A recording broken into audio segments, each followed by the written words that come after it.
Domitéo.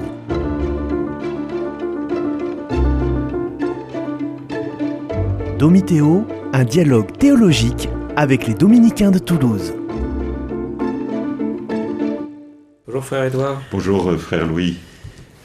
On aborde le numéro 816 du catéchisme de l'Église catholique pour continuer à développer cette note de l'Église qui est l'unité, son unité. Saint Pierre et ses successeurs sont-ils une figure de cette unité de l'Église ? Oui, les pères de l'Église très tôt ont compris la centralité de la figure de Pierre à travers les passages de l'Évangile bien connus de Matthieu chapitre 16 ou de Jean chapitre 21 ou encore Luc avant la Passion, où chacun des passages montre un rôle particulier de Pierre qui est toujours cité en tête quand on parle des 12 et qui montre bien que Jésus compte sur lui. Pierre, tu es Pierre, et sur cette pierre je bâtirai mon église, paie mes agneaux, paie mes brebis, et confirme tes frères une fois que tu seras revenu. Ces trois paroles qui montrent l'ampleur du ministère de Pierre est unique. Il n'y a que lui qui reçoit cette parole. C'est ça qui est extraordinaire. Même s'il y a des paroles qui sont données collectivement aux 12, qui vous écoutent, m'écoutent, et c'est vrai qu'il y a un magistère authentique de chaque apôtre et de chaque évêque dans la succession apostolique, mais il y a une primauté qui a été reconnue tôt dans l'histoire de l'Église. Et saint Augustin disait « Pierre est la personnification de l'universalité, de l'unité de l'Église ». Donc c'est très fort d'avoir dit cela dans son discours 295. Et avant lui, Ambroise, qui l'a baptisé, disait « Ubi Petrus, ibi ergo ecclesia ». Là où est Pierre, là est donc l'Église. Donc il y a comme une sorte de simultanéité entre Pierre et sa succession et l'Église universelle. Et nous avons donc besoin sans cesse de nous y attacher, en sachant que Pierre n'est pas le maître comme notre Seigneur Jésus, il est au service du maître, il est porte-parole du maître, il est pontifex, c'est-à-dire il fait un pont entre Jésus et nous. Et saint Jean Chrysostome l'avait bien noté en commentant les Actes des Apôtres, Pierre s'est conduit en interprète et non comme un maître. Il est l'interprète de ce que Jésus lui dit dans le Saint-Esprit. Il est porte-voix, porte-parole de ce que Jésus veut nous dire lorsqu'il veut instruire son Église. Oui, donc une des vraies clés ou des clés très visibles de l'unité de l'Église, c'est notre communion aux successeurs de Pierre. Alors tout semble passer par là, ça semble être le critère un peu essentiel de notre unité. Alors oui, en tout cas, c'en est un très important, et saint Augustin que je citais précédemment a ce joli jeu de mots en disant « Christus Petra, Petrus Ecclesia ».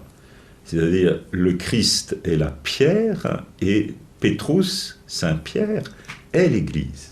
Et donc il y a vraiment une périchorèse, comme on dirait même au niveau, je dirais, du mystère, je dirais, de l'incarnation ou même du mystère trinitaire. Il y a une sorte de périchorèse entre Pierre et l'Église. C'est très mystérieux, puisque Pierre reste un pécheur, et nous nous souvenons qu'une fois que Jésus a eu le mot pour instituer Pierre comme celui sur lequel il allait s'appuyer pour fonder son Église, Pierre déraille et Jésus est obligé de lui dire « arrière Satan ». Donc il y a un paradoxe de cette fragilité de Pierre qui est un homme et qui peut ne pas toujours être à la hauteur de son ministère et chuter de temps en temps. Et on voit bien dans l'histoire des papes, des 300 quelques papes qui ont eu lieu, certains ont été moins à la hauteur de leur mission que d'autres. D'autres sont saints, sont canonisés, beaucoup sont martyrs. Sur les 30 premiers, il doit y en avoir 26 ou 27 qui sont des martyrs. Donc ils ont vraiment imité le Christ et Pierre lui-même dans le don de leur sang jusqu'au bout. Et puis il y en a d'autres qui, comme les papes Borgia à l'époque de la Renaissance, qui ne sont pas des modèles pour l'histoire de l'Église. Donc, mais même s'ils sont mauvais, s'ils ont une moralité mauvaise, ils restent quand même successeurs de Pierre et ils incarnent en eux quelque chose de l'unité de l'Église.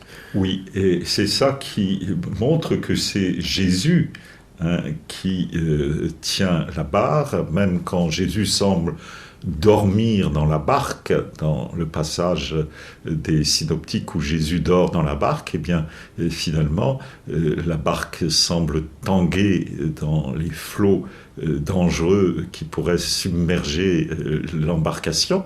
Et en fait, Jésus se réveille, il fait taire le vent et la tempête, et en un instant, il peut remettre le calme. Donc, il semble que celui qui tient la barre à ce moment-là, qui était peut-être Pierre, justement, dans cette barque, eh bien, n'ait pas pu faire grand-chose au milieu des flots, mais c'est Jésus, finalement, qui conduit toujours toutes choses.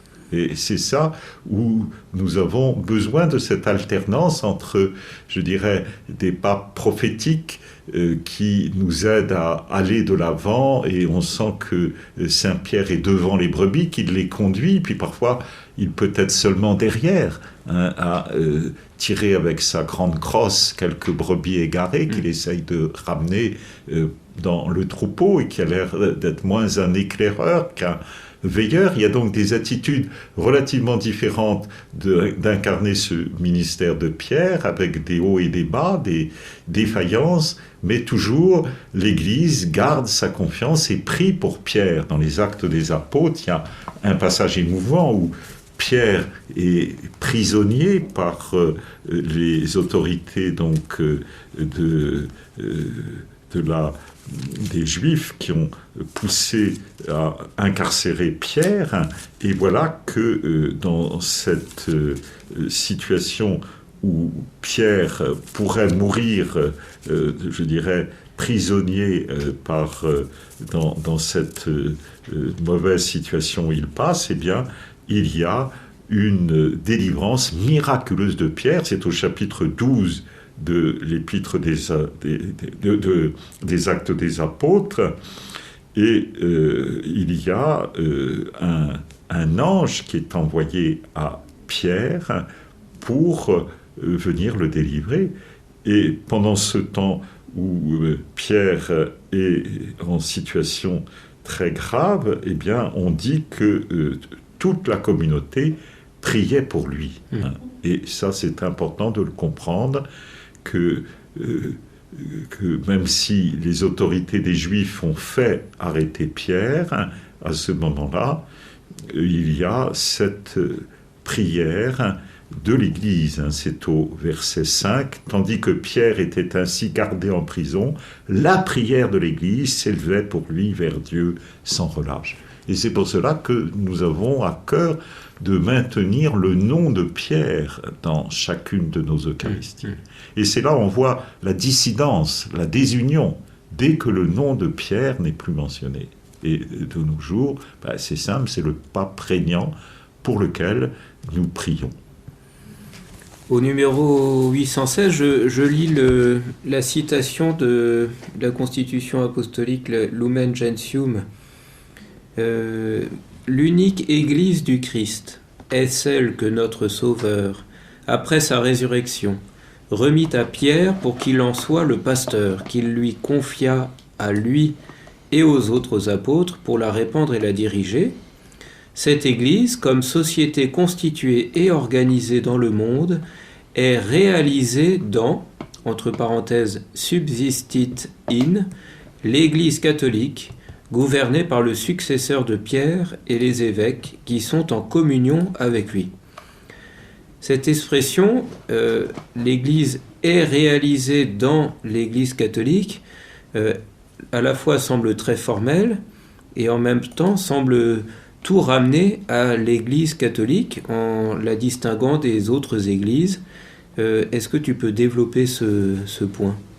Oui, c'est un choix certainement crucial que Lumen Gentium, dans cette constitution dogmatique, a pris pour exprimer à la fois cette vérité que l'unique vraie Église subsiste dans l'Église catholique, et même le texte pour les Églises orientales dit « est l'Église catholique » dans Orientalium Ecclesiarum, et est cette Église catholique, mais en même temps, en mettant le mot « subsiste », on peut accepter qu'il y ait des éléments qui soient en quelque sorte reliés à cette subsistance, tout en n'étant pas, je dirais,